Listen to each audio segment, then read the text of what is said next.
Tapi ini sudah berbeda. Ini di dalam ada Yesus.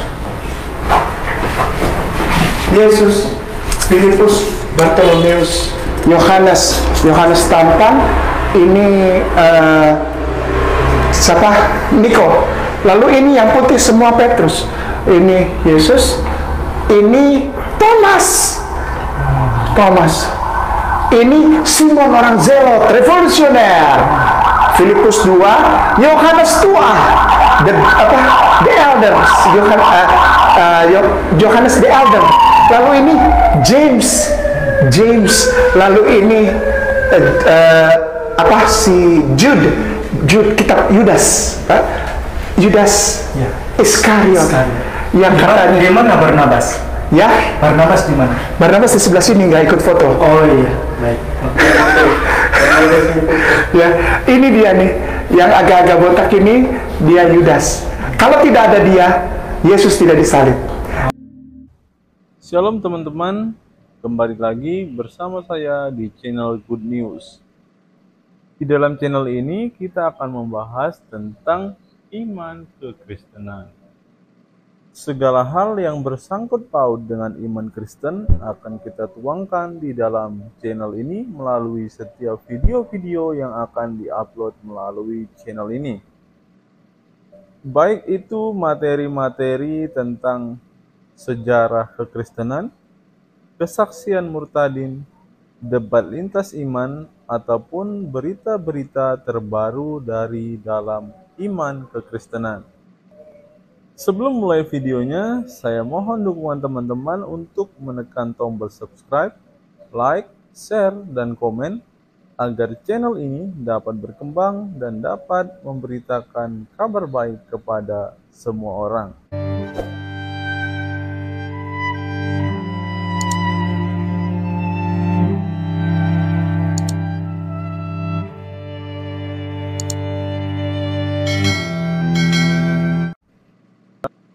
Channel ini mempunyai sebuah program, yaitu program membaca Alkitab selama 1 tahun, di mana di setiap akhir video ini kita akan bersama-sama membaca Alkitab dari Kejadian sampai Wahyu. Dalam 1 hari kita akan membaca sebanyak 3 pasal. Bagi teman-teman yang berminat untuk membaca Alkitab bersama-sama dengan saya, silakan teman-teman simak video ini sampai selesai agar kita bersama-sama bertumbuh, memahami Alkitab, bahkan dapat melawan setiap orang yang selalu menjelek-jelekan iman kepercayaan kita kepada Yesus Kristus. Sebelum mulai video ini, ada baiknya teman-teman menyeduh kopi terlebih dahulu agar dalam menyaksikan setiap video dari dalam channel ini, teman-teman tidak mengantuk dan teman-teman bisa fokus untuk menyimak setiap video-video yang akan diupload melalui channel ini. Selamat menyaksikan dan Tuhan Yesus memberkati kita. Saya yakin teman-teman sudah melihat cuplikan video di awal video ini, teman-teman, di mana kita melihat ada 2 orang ustadz mualaf, yaitu Ustadz Ifung dan Ustadz Kainama. Seperti biasanya, keduanya selalu ingin mencari, ingin menemukan, pokoknya intinya mereka berusaha menemukan sesuatu yang tidak sesuai dengan fakta Alkitab. Tapi kenyataannya, apa yang mereka katakan, apa yang mereka ucapkan, itu semua bertentangan dengan apa yang tertulis di dalam Alkitab, dan semuanya itu hanya berisi sebuah penipuan. Semuanya itu hanya berisi hoax yang tidak berdasar, yang tidak ada dalil, dan yang tidak tertulis di dalam sejarah kekristenan. Kalau kita menyimak atau mendengarkan cuplikan video di awal video ini, teman-teman, kita bisa menyimpulkan bahwa Ustadz Kainama sedang berdusta. Ustadz Kainama dan Ustadz Ipung ini sedang menipu umatnya. Mereka dengan sangat pede, dengan sangat percaya diri, menyebutkan nama-nama murid-murid Kristus yang ada di dalam sebuah foto, kata mereka. Dan yang lebih lucunya lagi teman-teman, Ustadz Kainama berkata bahwa Barnabas adalah satu dari 12 murid Yesus pada saat itu. Dan ketika Ustadz Ipung bertanya, di mana Barnabas? Kenapa wajahnya Barnabas tidak ada di dalam foto ini? Kainama dengan pedenya, Kainama menjawab bahwa Barnabas tidak ikut berfoto pada saat sesi foto itu, teman-teman. Apakah ini bukan sebuah kengawuran?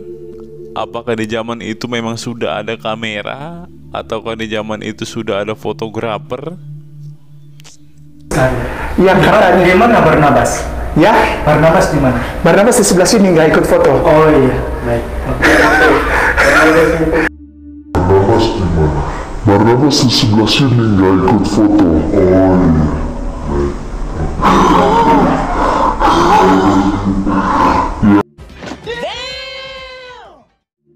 Melihat apa yang dikatakan Kainama ini, kita tahu bahwa memang Kainama ini hanya mengisi perutnya dengan kebohongan, hanya memperkatakan sesuatu yang tidak pernah tertulis di dalam sejarah.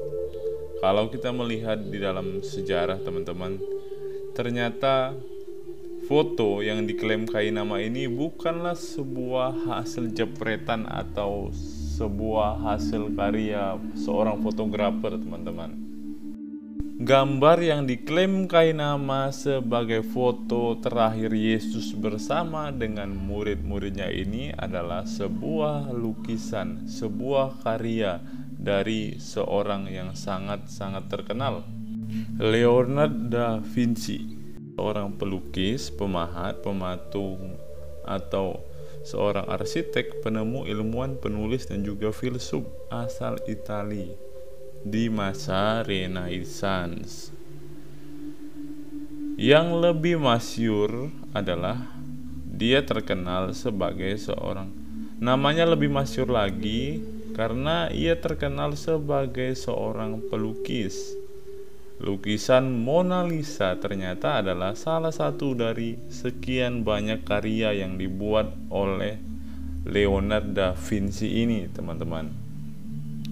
Dan yang perlu kita ketahui juga, ternyata lukisan yang dianggap oleh Ustadz Kainama ini sebagai foto terakhir Yesus atau foto jepretan orang-orang pada saat itu, yang pada saat itu pun pastinya belum ada kamera.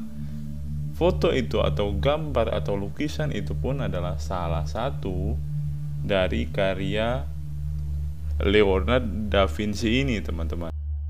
Kalau di dalam bahasa Inggris, lukisan ini disebut The Last Supper.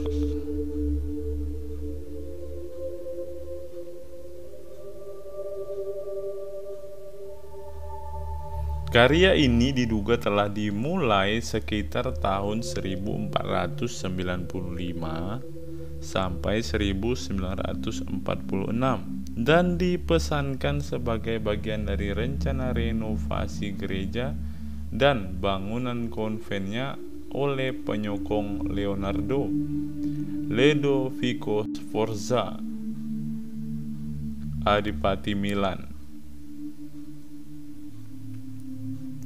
Sekarang lukisan ini ada di dalam sebuah museum. Nama museumnya itu adalah Santa Maria delle Grazie. Dan lukisan ini masih ada di sana, teman-teman.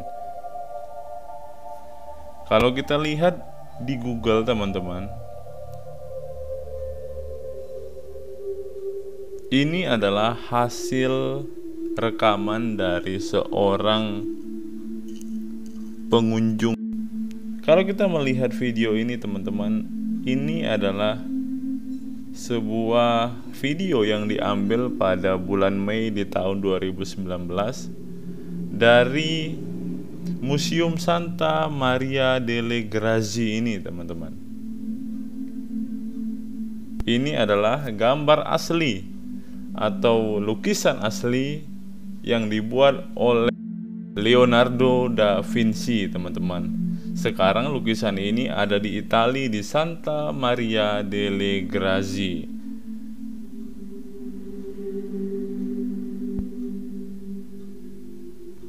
Jadi jika Kainama tadi mengatakan bahwa ini adalah foto hasil jepretan seorang fotografer dan si Barnabas nggak ikut dalam sesi foto terakhir ini, tentu ini adalah sebuah kengawuran, karena gambar ini atau lukisan ini adalah hasil karya, hasil tangan dari seorang pelukis, bukan hasil foto ya Bang Kainama. Anda perlu tahu itu Bang Kei. Dari sini kita melihat bahwa teman-teman, apa yang dikatakan oleh Kainama di awal video ini semuanya hanya hasil halusinasi Bang Kainama saja. Apa yang dia katakan itu tidak berisi fakta, tidak berisi data. Jika kita melihat apa yang tertulis, apa yang kita kemukakan hari ini, semuanya itu telah menutup mulut Bang Kainama ini. Ya, Barnabas di mana? Barnabas di sebelah sini nggak ikut foto. Oh iya, baik. Berikutnya teman-teman, yang perlu kita tanggapi adalah Kainama mengatakan bahwa murid-murid Yesus yang ikut perjamuan pada saat itu adalah Filipus, Bartolomeus, Yohanes tampan, ini siapa? Niko. Lalu ini yang putih semua Petrus. Ini Yesus, ini Thomas. Ini Simon orang Zelot, revolusioner. Filipus 2, Yohanes tua, the elders, Yohanes the elder. Lalu ini James, lalu ini Jude kitab Yudas Iskariot, yang katanya di mana Barnabas? Ya, Barnabas di mana? Barnabas di sebelah sini nggak ikut foto. Oh iya, baik. orang-orang yang disebutkan oleh Kainama ini tentu bukan murid-murid Yesus yang tertulis, yang sesuai dengan apa yang ada di dalam Alkitab. Contohnya saja, Kainama mengatakan murid Yesus itu Niko, murid Yesus itu Barnabas, dan masih banyak yang lainnya sebenarnya teman-teman. Untuk membuktikan itu teman-teman, mari langsung saja kita membuka Alkitab. Yang pertama dari Injil Matius pasal yang ke-10 ayat pertama sampai ayat yang ke-4. Yesus memanggil ke-12 muridnya dan memberi kuasa kepada mereka untuk mengusir roh-roh jahat dan untuk melenyapkan segala penyakit dan segala kelemahan. Inilah nama ke-12 rasul itu. Pertama, Simon yang disebut Petrus, dan Andreas saudaranya, dan Yakobus anak Zebedeus, dan Yohanes saudaranya, Filipus, Bartolomeus, Thomas, dan Matius pemungut cukai, Yakobus anak Alfeus, dan Tadeus, Simon orang Zelot, dan Yudas Iskariot yang mengkhianati dia. Berikutnya kita buka di dalam Markus pasal yang ketiga ayat 13 sampai 19. Judul perikopnya, Yesus memanggil ke-12 rasul. Kemudian naiklah Yesus ke atas bukit. Ia memanggil orang-orang yang dikehendakinya, dan mereka pun datang kepadanya. Ia menetapkan 12 orang untuk menyertai dia dan untuk diutusnya memberitakan Injil, dan diberinya kuasa untuk mengusir setan. Ke-12 orang yang ditetapkannya itu ialah Simon yang diberinya nama Petrus, Yakobus anak Zebedeus, dan Yohanes saudara Yakobus, yang keduanya diberinya nama Boanerges, dan yang berarti anak-anak guru. Selanjutnya Andreas, Filipus, Bartolomeus, Matius, Thomas, Yakobus anak Alfeus, Tadeus, Simon orang Selot, dan Yudas Iskariot yang mengkhianati dia. Dan yang terakhir teman-teman, kita lihat di dalam Lukas pasal yang ke-6 dari ayat yang ke-12 sampai ayat yang ke-16. Pada waktu itu pergilah Yesus ke bukit untuk berdoa, dan semalam-malaman ia berdoa kepada Allah. Ketika hari siang, ia memanggil murid-muridnya kepadanya, lalu memilih dari antara mereka 12 orang yang disebut rasul. Simon juga diberi nama Petrus, dan Andreas saudara Simon, Yakobus dan Yohanes, Filipus dan Bartolomeus, Matius dan Thomas, Yakobus dan Alfeus, dan Simon orang Zelot, Yudas anak Yakobus, dan Yudas Iskariot yang kemudian menjadi pengkhianat. Dari teks yang kita baca ini teman-teman, kita menemukan sebuah jawaban bahwa Kainama sedang berdusta. Kita tidak menemukan nama-nama yang disebutkan oleh Kainama, yang dikatakan Kainama sebagai rasul atau sebagai murid-murid Kristus pada saat itu. Kita tidak menemukan nama Niko di sana, dan kita pun tidak menemukan bahwa Barnabas adalah satu dari ke-12 murid Yesus. Dari video ini kita menemukan dua kebohongan Ustadz Kainama.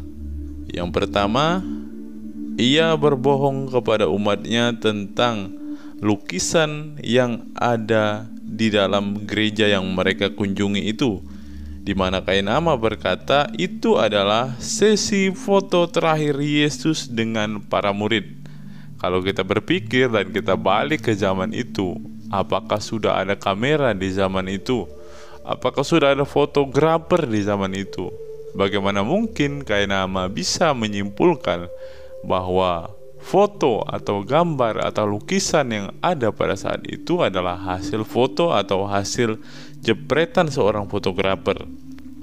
Tentu kita juga sudah membuktikan bahwa gambar yang dimaksudkan oleh Kainama ini bukanlah hasil jepretan seorang fotografer. Ini adalah hasil karya tangan seorang pelukis yang sangat terkenal, yang mungkin Kainama pun tidak tahu dia, karena memang Kainama ini kan kurang belajar teman-teman. Makanya ketika ia menyampaikan segala sesuatu, dia hanya ceplas-ceplos saja. Dia hanya membeo semaunya. Dia hanya mau mengatakan asumsinya atau halusinasinya saja teman-teman. Dan yang terakhir teman-teman, kita mengetahui bahwa Ustadz Kainama ini memang benar-benar sudah membodohi dan membohongi umatnya dengan mengatakan bahwa Niko, Barnabas, dan orang-orang yang disebutkan tadi itu sebagai murid-murid Yesus. Dan Alkitab sudah menjawab bahwa nama-nama yang disebutkan oleh Kainama ini tidak pernah tercatat di dalam Alkitab. Hal ini membuktikan bahwa Kainama sedang berbohong. Sekian video kita hari ini teman-teman. Kiranya video ini dapat memberkati kita semua.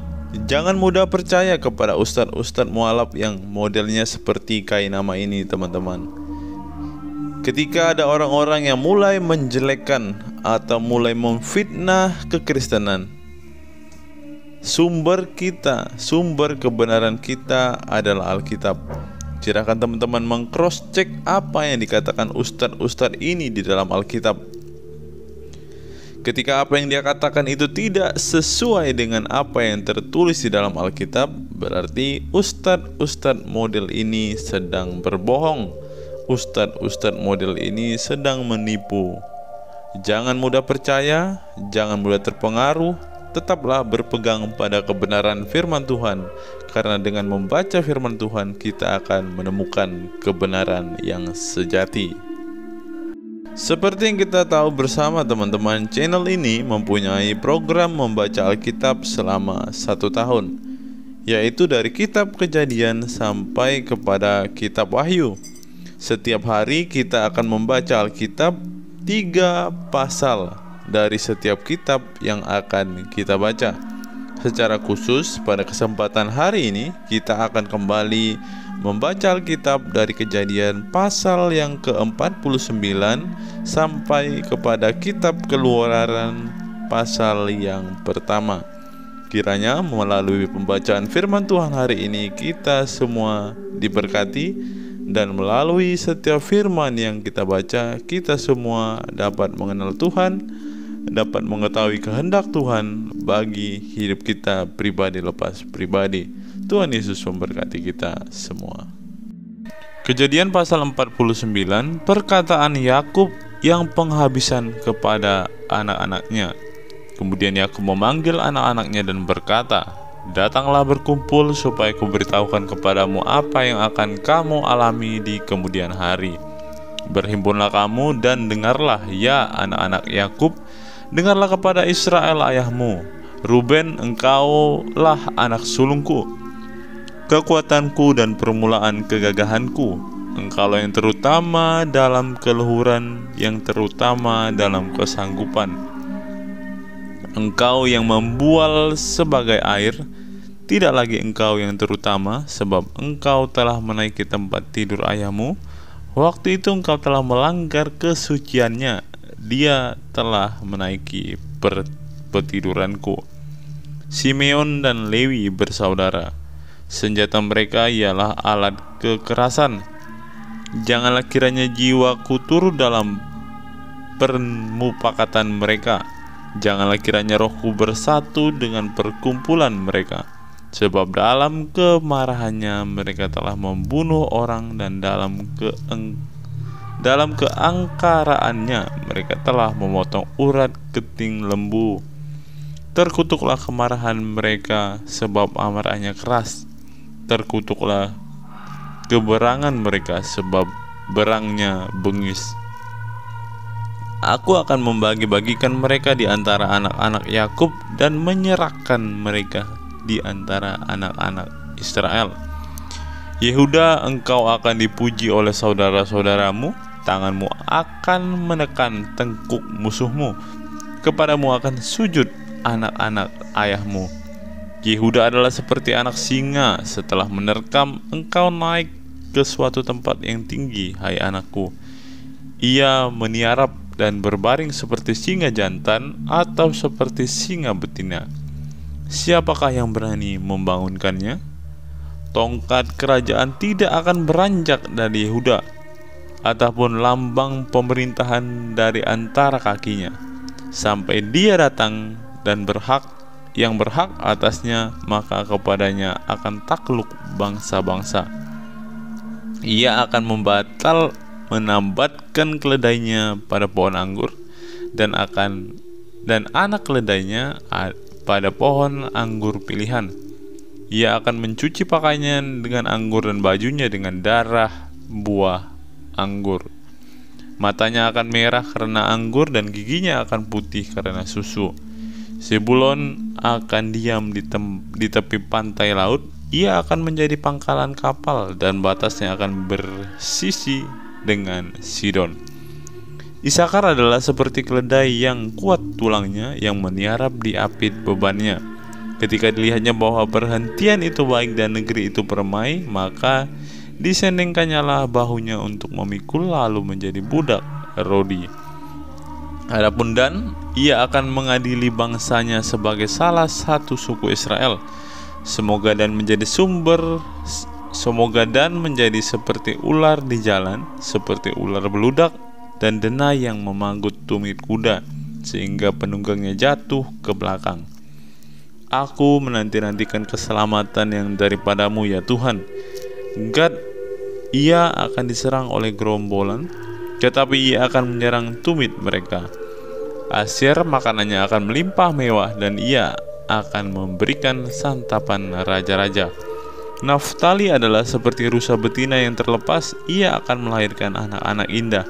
Yusuf adalah seperti pohon buah-buahan yang muda. Pohon buah-buahan yang muda pada mata air, dahan-dahannya naik mengatasi tembok. Walaupun pemanah-pemanah telah memanahnya dan menyerbunya, namun panahnya tetap kokoh dan lengan tangannya tinggal liat. oleh pertolongan yang maha kuat perlindungan Yakub, oleh sebab gembalanya gunung batu Israel, oleh Allah ayahmu yang akan menolong engkau, dan oleh Allah yang maha kuasa yang akan memberkati engkau dengan berkat dari langit di atas dan dengan berkat samudera raya yang letaknya di bawah, dengan berkat buah dada dan kandungan. Berkat ayahmu melebihi berkat gunung-gunung dan sejak dahulu, yakni yang paling sedap di bukit-bukit yang berabad-abad. Semuanya itu akan turun ke atas kepala Yusuf, ke atas batu kepala orang yang teristimewa di antara saudara-saudaranya. Benyamin adalah seperti serigala yang menerkam pada waktu pagi dan memakan mangsanya pada waktu petang. Ia membagi-bagi rampasannya. Itulah semua suku Israel, 12 jumlahnya. Dan itulah yang dikatakan ayahnya kepada mereka ketika ia memberkati mereka. Tiap-tiap orang diberkatinya dengan berkat yang diuntukkan kepada mereka masing-masing. Yakub meninggal dan dikuburkan. Kemudian berpesanlah Yakub kepada mereka, apabila aku nanti dikumpulkan kepada kaum leluhurku, kuburkanlah aku di sisi nenek moyangku dalam gua yang di ladang Efron orang Het itu, dan dalam gua yang di ladang Makfela di sebelah timur Mamre di tanah Kanaan, ladang yang telah diberi Abraham dari Efron orang Het itu untuk menjadi kuburan milik. Disitulah dikuburkan Abraham beserta Sarah istrinya, dan disitulah dikuburkan Ishak beserta Ribka istrinya, dan disitulah juga dikuburkan Lea. Ladang dengan gua yang ada di sana telah dibeli dari orang Het. Setelah Yakub selesai berpesan kepada anak-anaknya, ditariknya kakinya ke atas tempat berbaring dan meninggallah ia. Maka ia dikumpulkan kepada kaum leluhurnya. Kejadian pasal 50. Lalu Yusuf merebahkan dirinya mendekap muka ayahnya serta menangis dan mencium dia. Dan Yusuf memerintahkan kepada tabib-tabib, yaitu hamba-hambanya, untuk merempah-rempahi mayat ayahnya. Maka tabib-tabib itu merempah-rempahi mayat Israel. Hal itu memerlukan 40 hari lamanya, sebab demikian lamanya waktu yang diperlukan untuk merempah-rempahi, dan orang Mesir menangis dia 7 hari lamanya. Setelah lewat hari-hari penangisan itu, berkatalah Yusuf kepada seisi istana Firaun, jika kiranya aku mendapat kasihmu, katakanlah kepada Firaun bahwa ayahku telah menyuruh aku bersumpah, katanya, tidak lama lagi aku akan mati dalam kuburku, dan telah kugali di tanah Kanaan, disitulah kau kuburkan aku. Oleh sebab itu izinkanlah aku pergi ke sana supaya aku menguburkan ayahku, kemudian aku akan kembali. Lalu berkatalah Firaun, pergilah ke sana dan kuburkanlah ayahmu itu seperti yang telah disuruhnya engkau bersumpah. Lalu berjalanlah Yusuf ke sana untuk menguburkan ayahnya, dan bersama-sama dengan dia berjalanlah semua pegawai Firaun, para tua-tua istananya, dan semua tua-tua tanah Mesir, serta seisi rumah Yusuf juga, saudara-saudaranya, dan seisi rumah ayahnya. Hanya anak-anaknya serta kambing domba dan lembu sapinya ditinggalkan mereka di tanah Gosyen. Baik kereta maupun orang-orang berkuda turut pergi ke sana bersama-sama dengan dia, sehingga iringan-iringan itu sangat besar. Setelah mereka sampai ke Goret Haatat yang di seberang sungai Yordan, maka mereka mengadakan di situ ratapan yang sangat sedih dan riuh, dan Yusuf mengadakan perkabungan 7 hari lamanya karena ayahnya itu. Ketika penduduk negeri itu, orang-orang Kanaan, melihat perkabungan di Goren Haatat itu, berkatalah mereka, inilah perkabungan orang Mesir yang amat riuh. Itulah sebabnya tempat itu dinamai Abel Mizraim, yang letaknya di seberang Yordan. Anak-anak Yakub melakukan kepadanya seperti yang dipesankannya kepada mereka.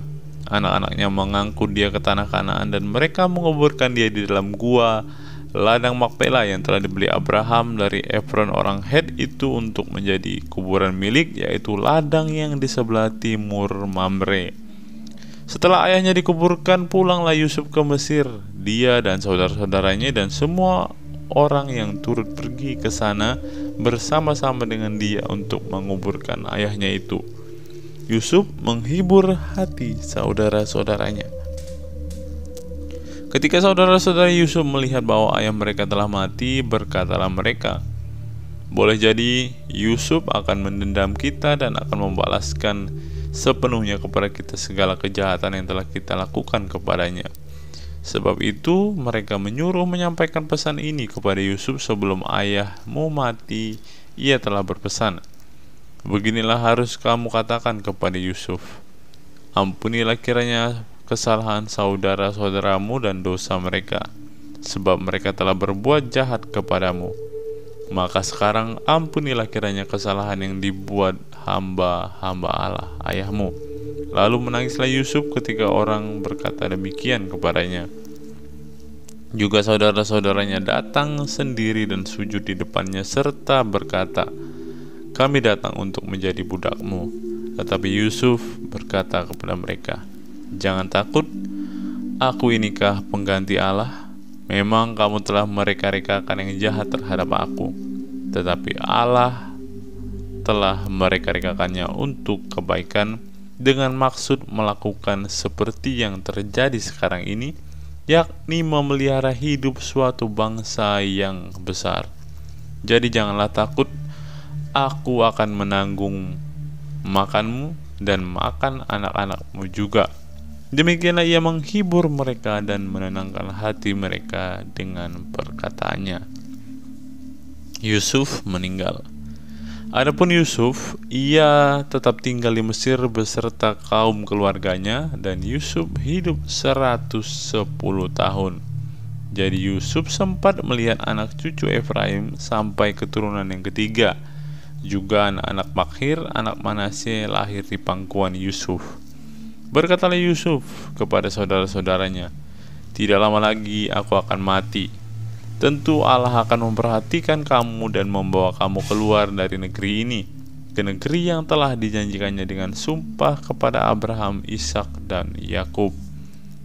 Lalu Yusuf menyuruh anak-anak Israel bersumpah kepadanya, "Tentu Allah akan memperhatikan kamu pada waktu itu. Kamu harus membawa tulang-tulangku dari sini." Kemudian matilah Yusuf berumur 110 tahun. Mayatnya dirempah-rempahi dan ditaruh dalam peti mati di Mesir. Keluaran pasal 1. Orang Israel ditindas di Mesir. Inilah nama para anak Israel yang datang ke Mesir bersama-sama dengan Yakub. Mereka datang dengan keluarganya masing-masing: Ruben, Simeon, Lewi, dan Yehuda, Isakar, Zebulon, dan Benyamin, dan serta Naftali, Gad, dan Asyer. Seluruh keturunan yang diperoleh Yakub berjumlah 70 jiwa. Tetapi Yusuf telah ada di Mesir. Kemudian matilah Yusuf serta semua saudara-saudaranya dan semua orang yang seangkatan dengan dia. Orang-orang Israel beranak cucu dan tak terbilang jumlahnya.